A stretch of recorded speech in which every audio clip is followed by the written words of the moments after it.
الشیطان الرجیم بسم اللہ الرحمن الرحیم وعادا وثمود وقد تبین لکم من مساکنہم وزین لهم الشیطان اعمالهم فصدهم عن السبیل وکانوا مستبصرین وقارون وفرعون وہامان ولقد جاءهم موسیٰ بالبینات فاستکبروا فی الارض وما كانوا سابقین فکلا اخذنا بذنبہ فمنهم من أرسلنا عليه حاصبا ومنهم من أخذته الصيحة ومنهم من خسفنا به الأرض ومنهم من أغرقنا وما كان الله ليظلمهم ولكن كانوا أنفسهم يظلمون. نماز کچھ طویل لگی ہوگی، پیر دکھے ہوں گے، لیکن جب اس کا اجر ملے گا تو پھر اس وقت آدمی سب کچھ بھول جائے گا. یہ نماز ہے ہی اس کا نام قیام اللیل ہے. دیکھیے اللہ تعالیٰ نے ایسی نماز کا حکم دن میں نہیں دیا، کیونکہ دن میں انسان کے پاس بے شمار کام ہوتے ہیں، مصروفیتیں ہوتی ہیں. رات میں اس نماز کا حکم دیا اللہ تعالیٰ، کیونکہ رات میں سونے کے سوا اور کوئی کام نہیں ہے. اگر آدمی سارے کام دن میں نمٹا لیتا ہے تو رات میں صرف سونے کا ہی کام رہتا ہے.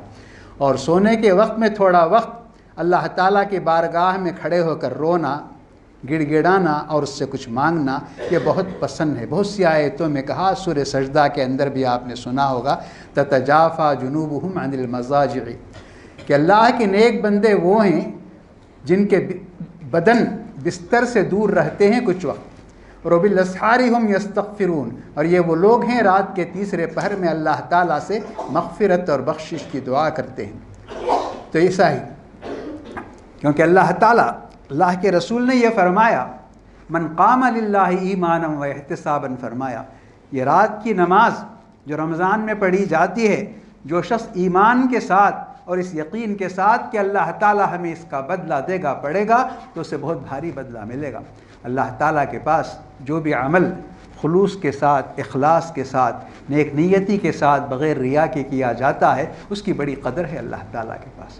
جیسا کہ فرمایا حدیث میں کہ 2 قطرے وہ زمین پر گرنے سے پہلے اللہ تعالیٰ کے پاس پہنچ جاتے ہیں، اللہ تعالیٰ انہیں اٹھا لیتا ہے. ایک وہ جو اللہ کے نیک بندے اللہ کے دشمنوں سے مقابلہ کرتے ہوئے میدان میں خون بہاتے ہیں، وہ قطرہ. اور دوسرا اللہ تعالیٰ کی یاد میں تنہائی میں اللہ کے جو بندے اپنے آنکھوں سے آنسو گراتے ہیں، ان آنسوؤں کو بھی اللہ تعالیٰ زمین پر گرنے نہیں دیتا، اللہ تعالیٰ اٹھا لیتا ہے. تو اللہ تعالیٰ کے اجر کا اور اس کے بدلہ دینے کا یہ حساب ہے. تو آدمی کو تھوڑی تکلیف ہوتی ہوگی، لیکن جب بدلہ مل جائے گا، اس کا اجر ملے گا، تو یہ ساری تکلیف ختم ہو جائے گی. یوں سمجھ لیجئے روز ہم دیکھتے ہیں مانگنے والے آتے ہیں، مجبور بندے گھنٹوں کھڑے رہتے ہیں. جب انہیں کچھ پیسے مل جاتے ہیں تو ان کی تکلیف اور ان کا درد دور ہو جاتا ہے، اس کے بعد وہ تکلیف ختم ہو جاتی ہے ان کی. تو اسی طرح ہمارا بھی حال ہے، ہم بھی اللہ تعالیٰ کے دربار کے بھیکاری ہیں. تو اس کے دربار میں ہم آتے ہیں اور ہم جو چیز مانگنے آتے ہیں وہ اللہ کے سوا کوئی بھی نہیں دے سکتا. دنیا کا کوئی انسان، دنیا کی کوئی حکومت وہ چیز ہمیں نہیں دے سکتی. یہ ہم اللہ تعالیٰ کے پاس مانگنے آتے ہیں. تو یہ پہلی تاخرات، 5 تاخراتوں میں جاگنے کا حکم دیا اللہ کے رسول صلی اللہ علیہ وسلم نے، اور خود عمل کر کے بتایا. تو ہم مانگیں گے اللہ تعالیٰ سے بے شمار چیزیں جن سے ہم محروم ہیں، جسے دنیا کا کوئی انسان ہمیں دے نہیں سکتا، وہ مانگیں گے. تو مانگنے کے لیے شرط یہ ہے کہ یقین کے ساتھ مانگیں گے، اللہ تعالیٰ ہمیں ضرور دے گا. اس یقین کے ساتھ دعا کے آداب میں بتایا آپ نے، انتم موقنون بالاجابہ، پتہ نہیں ہماری دعا قبول ہوتی ہے یا نہیں ہوتی ہے، ہم اس قابل ہیں یا قابل نہیں ہیں، اللہ تعالیٰ کے پاس ہماری کیا حقیقت ہے، کیا حیثیت ہے، ایسا خیال نہیں آنا چاہیے.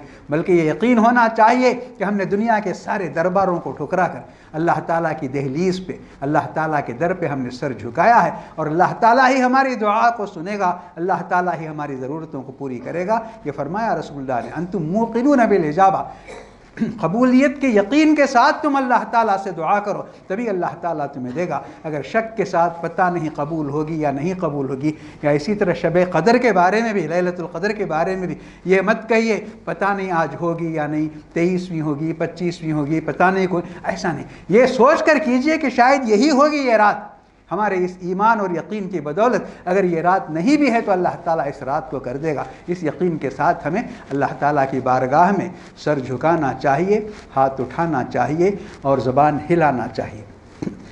تراویح میں کئی صورتیں پڑھی گئیں، ہر صورت اپنی جگہ پر اس قابل ہے کہ پوری رات اسی پر بات کی جائے، لیکن میں ہر صورت کا ایک انتخاب آپ کے سامنے پیش کروں گا۔ فرمایا اللہ تعالیٰ نے سورہ عنکبوت کے اندر، یہ عاد اور سمود ہیں، جب تم سیر و سیاحت پر جاتے ہو تو ان کے ٹھکانوں کو دیکھ سکتے ہو، یہ سب موجود ہیں ابھی۔ پھر یہ قارون ہے، اس کی کہانیاں تم نے پڑھی ہوں گی۔ یہ فرعون ہے، اس کی لنترانیاں تم نے سنی ہوں گی۔ اور یہ حامان ہے، اس کے غلط مشوروں کے بارے میں تمہیں معلوم ہوگا۔ یہ سب لوگ بہت مغرور انسان تھے اس دنیا کے، لیکن یہ ہم سے بچ کر کہاں جاتے؟ وما كانوا سابقین۔ ہر ایک کو ہم نے اس کی غلطی اور اس کی گناہ اور اس کے جرم پر پکڑا۔ فمنهم من ارسلنا علیہ حاصبا، کسی پر پتھروں کی بارش برسائی اور کسی کو چیخ نے جکڑ لیا اور کسی کو زمین میں دھنسا دیا اور کسی کو پانی کے اندر غرق کر دیا۔ اس کے بعد فرماتا ہے اللہ تعالیٰ وما كان اللہ لیظلمہم، اللہ تعالیٰ کسی پر ظلم نہیں کرتا، یہ لوگ خود اپنے جان کے دشمن تھے۔ ان کو زندگی گزارنے کے اصول بتائے گئے، طریقے بتائے گئے، اللہ تعالیٰ نے آسمانوں سے کتابیں نازل فرمائی اور انبیاء ان کے پاس بھیجے گئے، لیکن انہوں نے ان کو قابل نہیں سمجھا، اس لائق نہیں سمجھا کہ یہ انبیاء کی باتوں کو مانتے اور ان کی ہدایتوں پر عمل کرتے، تو انہوں نے خود اپنی جانوں پر ظلم کیا ہے۔ یہ اللہ تعالیٰ کا ظلم نہیں ہے۔ پھر جو لوگ اللہ کو چھوڑ کر دوسرے سہاروں پر بھروسہ کرتے ہیں، ان کے بارے میں اللہ تعالیٰ نے فرمایا کہ ان کا سہارا اور ان کا بھروسہ بالکل ایسے ہی ہے جیسے مکڑی کا گھر ہے، مکڑی کا جالا ہے۔ فرمایا دنیا میں ہر مخلوق کا ایک گھر ہوتا ہے، آپ دیکھتے ہیں چونٹی کا بھی گھر ہوتا ہے، ہاتھی کا بھی ہوتا ہے، ہر ایک کا گھر ہوتا ہے۔ یہ گھر اس لیے بناتے ہیں، یہ مخلوق اس لیے بناتی ہے کہ وہ دھوپ سے بچائے، سردی سے بچائے، بارش سے بچائے، دشمن سے بچائے، ان چیزوں سے بچائے۔ اس لیے تو مکڑی کا بھی ایک گھر ہے جالے کا۔ تو آپ جانتے ہیں کہ مکڑی کا گھر جتنا کمزور ہے، یہ کسی بھی چیز سے بچا نہیں سکتا، نہ موسم کی گرمی اور سردی سے بچا سکتا ہے، نہ بارش سے بچا سکتا ہے دشمن سے۔ تو اللہ تعالیٰ مثال دیتا ہے کہ جو لوگ اللہ تعالیٰ کو چھوڑ کر سہارے ڈھونڈتے ہیں کہ ان کے ذریعے ہم جنت میں چلے جائیں گے، ان کے ذریعے ہم کامیاب ہو جائیں گے، سمجھ لیجئے یہ مکڑی کے جالے کے اندر رہتے ہیں اور اسی طرح اسے سمجھتے ہیں۔ پھر اللہ تعالیٰ نے دنیا کی مثال بتائی اس صورت کے اندر، وما هذه الحیات الدنیا الا لہو ولعب۔ فرمایا اس دنیا کے اندر، اس دنیا کی ایک تقسیم ہے۔ اللہ تعالیٰ نے کسی کو امیر بنایا، کسی کو غریب بنایا، کسی کو عالم بنایا، کسی کو جاہل بنایا، کسی کو کمزور بنایا، کسی کو طاقتور بنایا، غرض سارے انسان ایک جیسے نہیں ہیں۔ تو اللہ تعالیٰ فرماتا ہے یہ ایک وقتی بات ہے، منٹوں کی بات ہے، گھنٹوں کی بات ہے، یہ ہمیشہ رہنے والی چیز نہیں ہے۔ لیکن جس کو جو پارٹ دیا گیا، جس کو جو رول دیا گیا، اسے بہترین طریقے پر جو لوگ انجام دیں گے وہی قیامت کے روز کامیاب ہوں۔ دنیا بہت عارضی ہے اور دنیا فانی ہے، یہ ختم ہو جائے گی، پلک جھپکنے میں ختم ہو جائے گی۔ اگرچہ ہمارے حساب سے ہماری عمر 70 سال ہوتی ہے، 80 ہوتی ہے، 90 100 ہوتی ہے، لیکن اللہ تعالیٰ کے حساب سے یہ لمحوں کی بات ہے۔ دوسری جو دنیا ہے وہ ہمیشہ ہمیشہ کی دنیا ہے، اس میں کامیاب ہونے کی تمہیں فکر کرنا چاہیے۔ اس کے بعد کی سورت سورہ روم ہے، یہ وہی روم ہے جو عیسائیوں کا مرکز ہے۔ اس روم شہر کے پاس ان کا واٹیکان مرکز ہے اور ان کا قبلہ ہے، کعبہ ہے، سمجھ لیجئے۔ تو اسی روم کا تذکرہ ہے اور اہل مغرب کی کچھ باتیں بتائی جا رہی ہیں اس میں، یورپ کے لوگوں کی، مغرب کے لوگوں کی باتیں۔ تو اس میں اللہ تعالیٰ یہ فرماتا ہے کہ آدمی کے اندر جو خوبی ہوتی ہے اس خوبی کو تسلیم کرنا چاہیے، ماننا چاہیے۔ اس کا مطلب یہ نہیں کہ اس کے اندر ساری خوبیاں ہی، یہ نہیں ہونا چاہیے۔ اسی طرح آدمی کے اندر جو کمزوری ہوتی ہے ان کمزوریوں کا تذکرہ کرنا چاہیے۔ کسی کے اندر کچھ کمزوریاں آئیں تو یہ سمجھ لینا کہ اس کے اندر کوئی خوبی نہیں ہے، یہ انصاف کے خلاف ہے۔ تو ان کے بارے میں بہت سی باتیں ہیں، شان نزول ہے اس صورت کی، ان سب تفصیل میں جانا موقع نہیں ہے۔ اللہ تعالیٰ نے اقوام یورپ کے بارے میں یہ فرمایا، یعلمون ظاہرا من الحیات الدنیا، فرمایا یہ لوگ بہت سمجھدار ہیں، علم والے ہیں، بہت غور و فکر کرنے والے ہیں، لیکن ان کا پورا علم دنیا کے بارے میں، یہ دنیا کو بہتر سے بہتر بنا سکتے ہیں، دنیا میں ہر آرام کی چیز یہ پیدا کر سکتے ہیں، ایجاد کر سکتے ہیں۔ آج ان چیزوں سے ہم فائدہ اٹھاتے بھی ہیں۔ دیکھیے ہر چیز سواری کے اندر اور ہمارے گھروں کے اندر کہیں بھی یہ تمام چیزیں، یہ جتنی چیزیں آج ہم دیکھتے ہیں، یہ سب انہی کی دی ہوئی ہیں، انہی کی بنائی ہوئی ہیں، انہی کی عقل کی پیداوار ہے۔ تو اللہ تعالیٰ نے فرمایا یعلمون ظاہرا من الحیات الدنیا، ان کو اس دنیا کو اچھا بنانا آتا ہے، وہم عن الآخرۃ ہم غافلون، لیکن ان کو معلوم نہیں کہ اس دنیا کے بعد ایک دنیا ہے، وہ حقیقی دنیا ہے، وہ پائیدار دنیا ہے، اس میں کیسے آرام سے رہنا ہے، اس میں کیسے کامیابی حاصل کرنا ہے، کیسے سربلند ہونا ہے، یہ انہیں معلوم نہیں۔ تو ان کی بہت ساری کمزوریوں کا تذکرہ اس صورت کے اندر ہے، بہت ساری۔ اس میں ایک بات یہ بھی اللہ تعالیٰ فرماتا ہے، ظہر الفساد فی البر والبحر کہتا ہے۔ دیکھیے اللہ تعالیٰ نے ہزاروں سال پہلے یہ بات بتائی کہ آج فساد ہی فساد ہے، زمین میں، سمندر میں فساد ہے، فضاؤں میں فساد ہے، خلا میں فساد ہے، ہر جگہ فساد ہے، گھروں میں فساد ہے، ملکوں کے اندر فساد ہے۔ یہ سب بما کسبت ایدی الناس، یا ایسے ہی لوگ جو اس دنیا کو خراب کرنا چاہتے ہیں، برباد کرنا چاہتے ہیں، جن کے دلوں میں اللہ تعالیٰ کا ڈر نہیں ہے، یہ لوگ، ان لوگوں کی کوششیں ہیں اور ان لوگوں کے یہ کارنامے ہیں۔ کہا پھر انسان کو اپنے علم پر، اپنی طاقت پر، اپنی حکومت پر بڑا غرور ہے۔ انسان سمجھتا ہے کہ یہ چیزیں ہمیشہ اس کے پاس رہیں گی، یہ سمجھ کر وہ کمزوروں کو ستاتا ہے اور پریشان کرتا ہے۔ تو اللہ تعالیٰ نے بتایا دور مت جاؤ، صرف اپنی زندگی کو تم دیکھو، تمہارے زندگی میں کتنے دور آتے ہیں، یہ فرمایا اللہ تعالیٰ نے۔ اللہ الذی خلقکم من ضعف، کہ تم جب پیدا ہوئے تو کیسے تھے۔ دوسری مخلوق کا بچہ تو کچھ نہ کچھ طاقتور ہوتا ہے، وہ اپنے پیروں پر چند گھنٹوں میں کھڑے ہو جاتا ہے اور چند دنوں میں اپنا رزق تلاش کر لیتا ہے، لیکن آپ دیکھیے انسان کا بچہ کتنا کمزور ہوتا ہے۔ یعنی جو بچے پڑھتے کرتے ہیں یہ 20 سال میں بھی اپنے ماں باپ کے محتاج ہوتے ہیں۔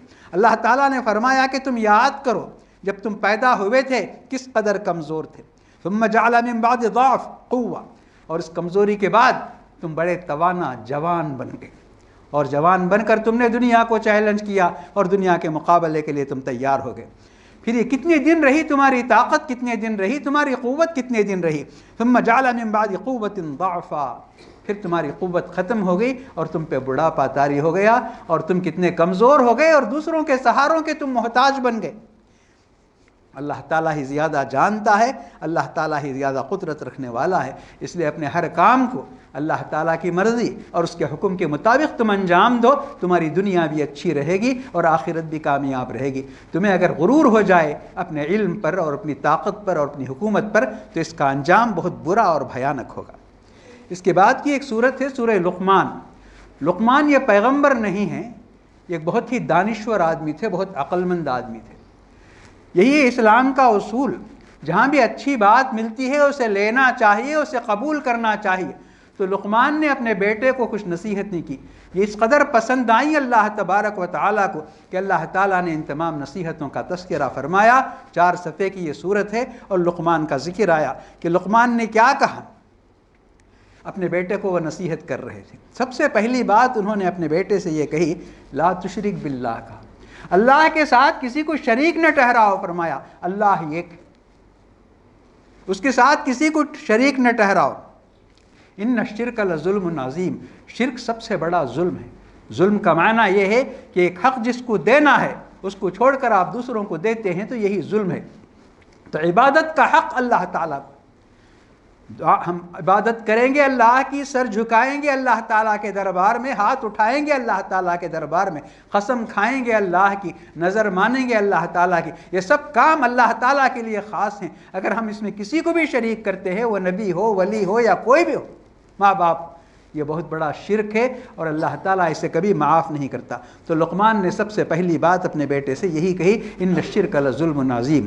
اور یہاں اللہ تعالیٰ یہ فرماتا ہے کہ والدین کا بہت اونچا مقام ہے، اسے مت بھولو۔ یہ کتنی بڑی بات ہے، دیکھیے ایسا نہیں کہ کوئی بیٹا یہ سوچے یہ تو میرے باپ کی بات ہے، مجھے ماننا کیا ضروری ہے، ایسا نہیں ہے۔ والدین کا مقام اسلام کے اندر بہت اونچا ہے اور انسان سوچے تو خود بھی وہ سمجھ سکتا ہے۔ اور قرآن میں آپ جگہ جگہ دیکھیں گے جہاں بھی بات آتی ہے اللہ تعالیٰ توحید کی بات کرتا ہے، شرک سے روکتا ہے، تو اس کے فوراً بعد کہتا ہے کہ والدین کے ساتھ حسن سلوک کرو، ان کی ایسی خدمت کرو، ان کو پھول کی طرح رکھو اپنی زندگی میں، ان کو کوئی تکلیف اور دکھ نہ پہنچاؤ، اور اگر تمہاری زبان سے کوئی سخت لفظ نکل گیا حرف، تو تمہاری دنیا بھی برباد ہو جائے گی، تمہاری آخرت بھی برباد ہو جائے گی۔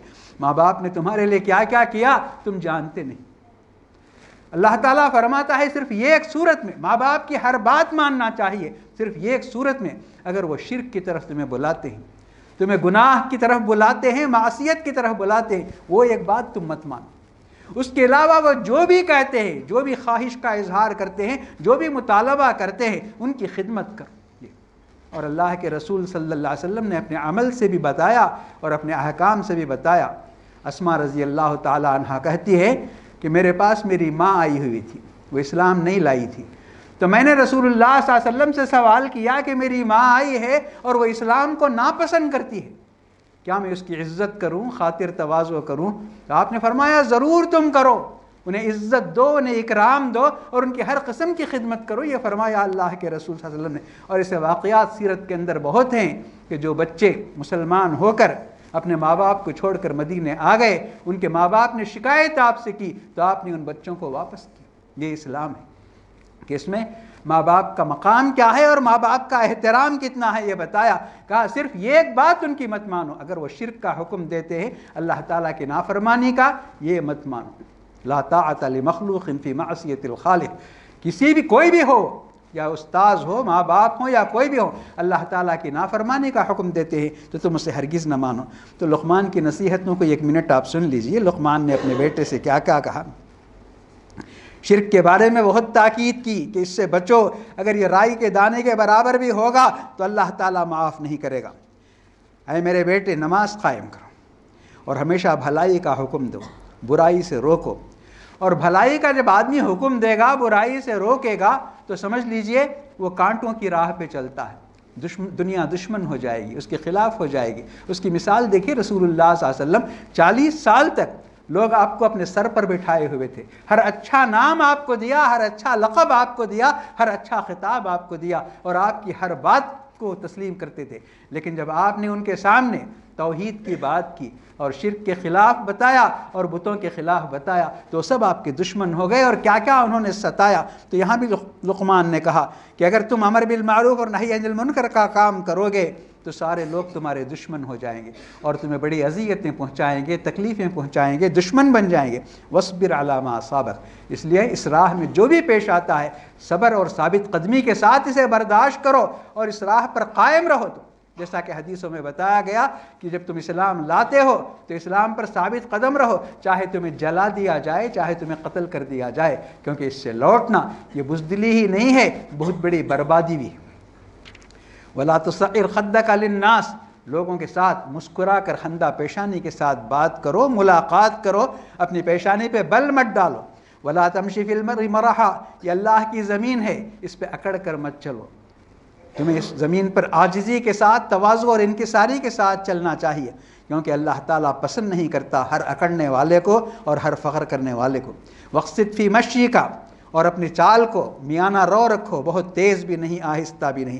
وَاغْضُضْ مِن صَوْتِكَ، اور اپنی آواز کو بھی کنٹرول میں رکھو۔ إِنَّ أَنكَرَ الْأَصْوَاتِ لَصَوْتُ الْحَمِيرِ، کیونکہ بہت ہی ناپسندیدہ آواز گدھوں کی آواز ہے۔ تو یہی لقمان کی نصیحتیں تھیں، اور اس کے بعد اخیر میں بھی کچھ باتیں ایسی بتائی اللہ تبارک و تعالیٰ نے۔ یا ایھا الناس اتقوا ربکم، اے لوگو اللہ تعالیٰ کی نافرمانی سے ڈرو اور اس دن کو خیال رکھو اپنے ذہنوں میں جبکہ کوئی باپ اپنے بیٹے کے کام نہیں آئے گا اور کوئی بیٹا اپنے باپ کو بالکل بھی کام نہیں آئے گا۔ دنیا کے اندر باپ کو کوئی تکلیف ہوتی ہے، بیٹے اس کی مدد کرتے ہیں، بیٹے کو کوئی تکلیف ہوتی ہے، باپ اس کی مدد کرتے ہیں۔ تو اللہ تعالیٰ فرماتا ہے قیامت کا دن ایسا ہے، کوئی باپ کسی بیٹے کے کام نہیں آئے گا اور کوئی بیٹا باپ کے کام نہیں آئے گا، اور یہ اللہ تعالیٰ کا وعدہ سچا ہے۔ قیامت کا دن نفسی نفسی کا عالم ہوگا، دنیا کی چیزوں کو دیکھ کر تم دھوکے میں نہ آ جاؤ، یہ فرمایا۔ اس کے بعد کی سورہ سورہ سجدہ ہے، اس کے بارے میں صحیح حدیثیں ہیں بخاری مسلم کی۔ اللہ کے رسول صلی اللہ علیہ وسلم جمعہ کے دن صبح کی نماز کی پہلی رکعت میں یہ پڑھتے تھے اور دوسری رکعت میں سورہ دہر پڑھتے تھے۔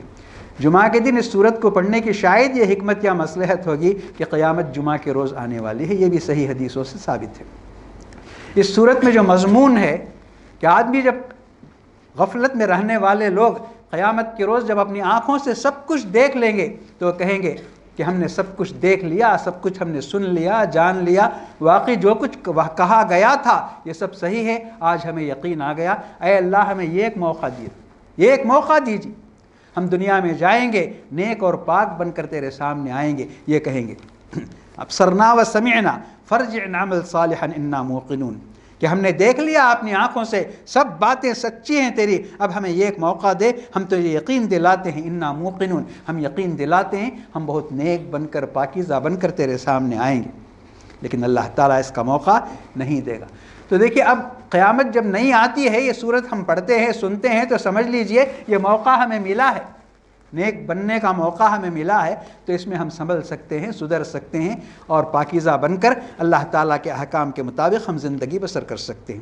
اس کے بعد کی صورت سورہ احزاب ہے۔ احزاب مختلف جماعتوں کو کہتے ہیں۔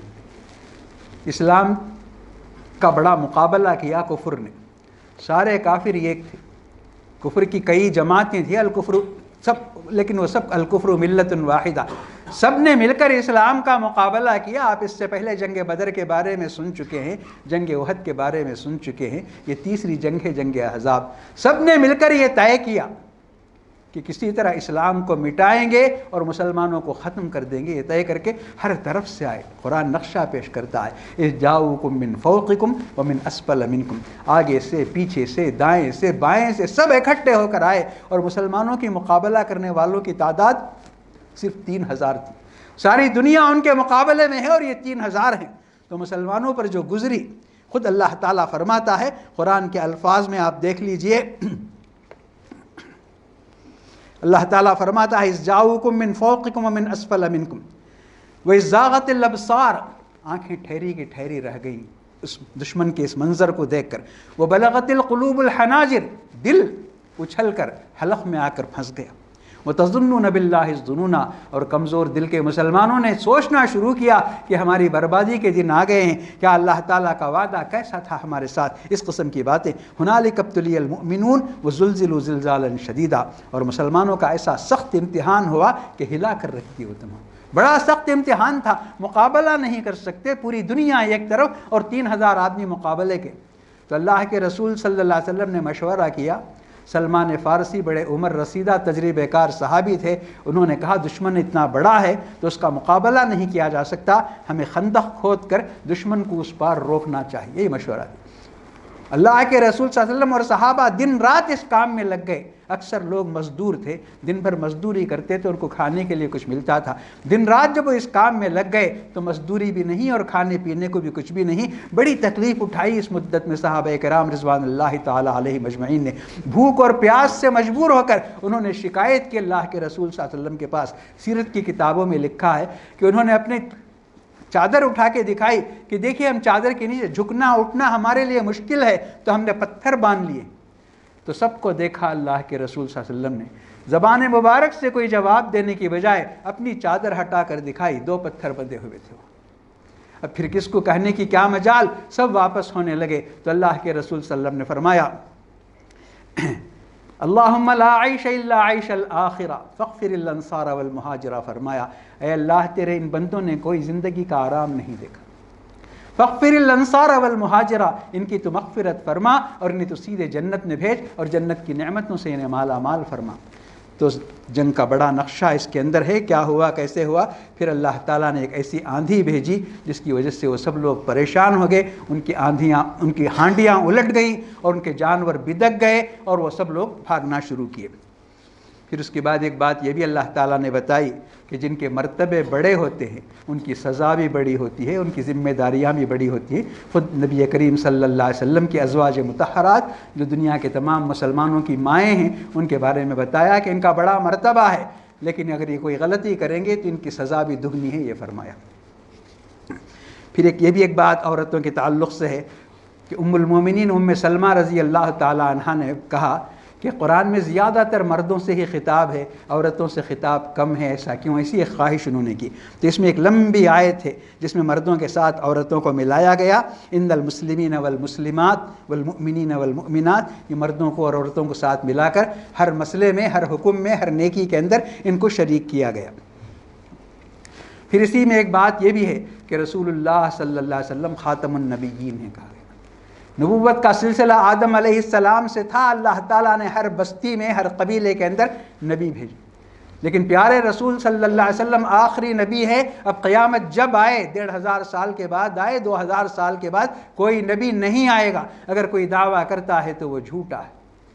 اور یہاں ایک بات آپ دیکھے ہوں گے کہ سب سے سچے انسان کو بھی عرب کے لوگوں نے نبی ماننے سے انکار کیا، لیکن ہمارا ملک ایسا ہے کہ ایک جھوٹا جس کا کوئی کیریکٹر نہیں، کردار نہیں، وہ بھی نبوت کا دعویٰ کرتا ہے تو اسے لاکھوں آدمی ماننے کے لیے تیار ہو جاتے ہیں۔ کیسا ہے دیکھیے، سب سے سچا انسان جس کی زبان سے کسی نے جھوٹا کوئی لفظ نہیں سنا، اس کو نبی ماننے کے لیے ان کو 23 سال لگے نبی تسلیم کرنے کے لیے۔ لیکن ہمارا ملک ایسا ہے اور ہمارے ملک کے لوگ ایسے ہیں، کوئی بھی ایک جھوٹا شخص آتا ہے اور کہتا ہے میں نبی ہوں آج کے دور میں، تو اسے ماننے کے لیے ہم سب تیار ہو جاتے ہیں۔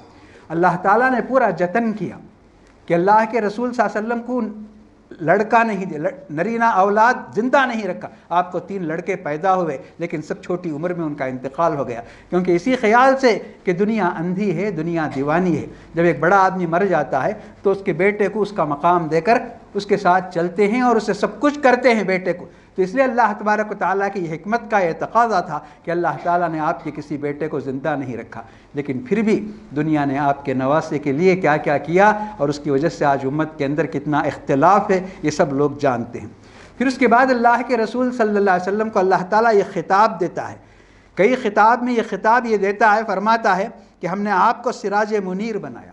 آپ کو خطاب دیتے ہوئے فرماتا ہے اے نبی، ہم نے آپ کو شاہد بنا کر بھیجا، خوشخبری دینے والا، ڈرانے والا، اور اللہ تعالیٰ کے راستے میں بلانے والا، اور سراج منیر۔ سراج کا معنی چراغ، چراغ بہت چھوٹا ہے، حالانکہ اللہ کے رسول صلی اللہ علیہ وسلم کا کردار، آپ کا عمل، آپ کا اخلاق ایسا ہے کہ آپ کو سورج کہا جا سکتا تھا، آپ کو چاند کہا جا سکتا تھا، اس سے تشبیہ دی جا سکتی تھی، لیکن اللہ تعالیٰ نے آپ کو تشبیہ دی تو سراج کہا۔ چراغ، چراغ وہ ہے جسے ہم جلاتے ہیں، جسے ہم روشن کرتے ہیں، یہ چراغ ہے۔